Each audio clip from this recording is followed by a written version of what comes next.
ఇవాళ sitting MP మొన్నటి వరకు 7 వాళ్ళ చేతుల్లో ఎమ్మెల్యేలు ఉండే, ఒక్కడు కూడా ఊర్లలోకి వస్తలేడు, ఒక్కడు కూడా కారుకు ఓటు అడుగుతలేడు.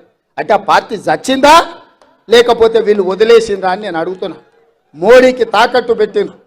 నాకు తెలుసు కేసీఆర్ బిడ్డ బెయిల్ కోసం ఇవాళ కాంగ్రెస్ను ఓడించడం కోసం నరేంద్ర మోడీతో చీకటి ఒప్పందంలో భాగంగా మహబూబ్ నగర్, చేవెళ్ళ, మల్కాజ్గిరి, భువనగిరి, జహీరాబాద్ 5 పార్లమెంట్లలో చంద్రశేఖర్ రావు నరేంద్ర మోడీని గెలిపించడానికి సుపారీ తీసుకొని బీఆర్ఎస్ కార్యకర్తలు ఇవాళ బొందబెట్టి వాళ్ళ ఆత్మ గౌరవాన్ని మోడీ కాళ్ళ దగ్గర తాకట్టు పెట్టిండు. బీఆర్ఎస్ నాయకులారా మీరు ఆలోచన చెయ్యండి. లక్షలాది మంది కార్యకర్తలు ఇతర పార్టీలు జైలుకు పోయినప్పుడు కేసీఆర్కు దుఃఖం లేదు. నాలాంటోని బిడ్డ లగ్గం ఉంటే కూడా వదలకుండా జైల్లో పెట్టినప్పుడు ఆయనకు బాధ తెలియలేదు. కానీ బిడ్డ జైలుకు పోగానే మోడీ దగ్గర తెలంగాణను తాకట్టు పెట్టిండు.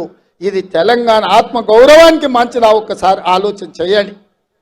బీఆర్ఎస్ కార్యకర్తలారా, బీఆర్ఎస్ నాయకులారా, ఆత్మ పరిశీలన చేసుకోండి. 5 నిమిషాలు గుండెల మీద చేసుకొని ప్రశాంతంగా ఆలోచన చేయండి.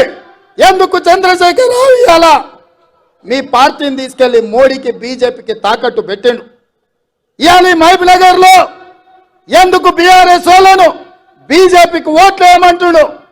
ఇవాళ చేవెళ్లలో బీఆర్ఎస్ నాయకులను బీజేపీలకు లొంగిపోమ్మంటుండు. మల్కాజ్గిరిలో మీ ఓట్లు బదిలీ చేయండి అని చెప్తున్నాడు. భువనగిరిలో ఎందుకు చెప్తుండు? జహీరాబాద్లో ఎందుకు చెప్తుండు? ఎందుకంటే ఈ 5 సీట్లు మొత్తం 14లో ఈ 5 సీట్లు మనం గ్యారెంటీగా గెలుస్తాం.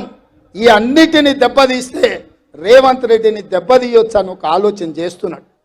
నా మీద కోపం ఉంటే నా మీద చూపియండి, చేతనైతే నాతో కొట్లాడు. మీరు మొగోళ్ళు అయితే మా కార్యకర్తలతో కొట్లాడండి. రండి గ్రామాలకు అడగండి ఓట్లు.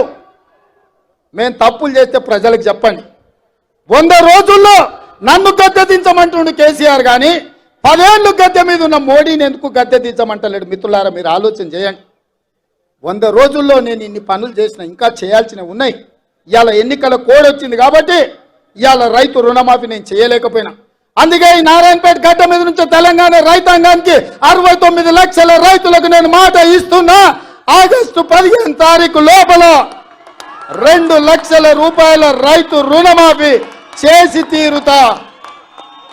ఎట్లయితే మక్తల్, నారాయణపేట, కొడంగల్ ఎత్తిపోతల పథకం పూర్తి చేసినో, ఎట్లయితే ఆర్టీసీ ఉచిత ప్రయాణం ఇచ్చినో, ఎట్లయితే 500 రూపాయలకు సిలిండర్ ఇచ్చినో, అట్లనే 15 ఆగస్టు లోపల 2 లక్షల రూపాయల రైతు రుణమాఫీ చేస్తా. ఏకకాలంలో మొత్తంలో మీకు రుణమాఫీ చేసే బాధ్యత నాది. మీ బిడ్డను నేను. ఇదే కాదు, 500 రూపాయలు బోనస్ అన్నాడు. వచ్చేసారి పండించే వడ్లకు 500 రూపాయలు బోనస్ ఇచ్చి ప్రతి గింజ, చివరి గింజ వరకు కొనుగోలు చేసే బాధ్యత నాది. నా తెలంగాణ రైతాంగ సోదరులకు నేను మాట ఇస్తున్న మిత్రులారా.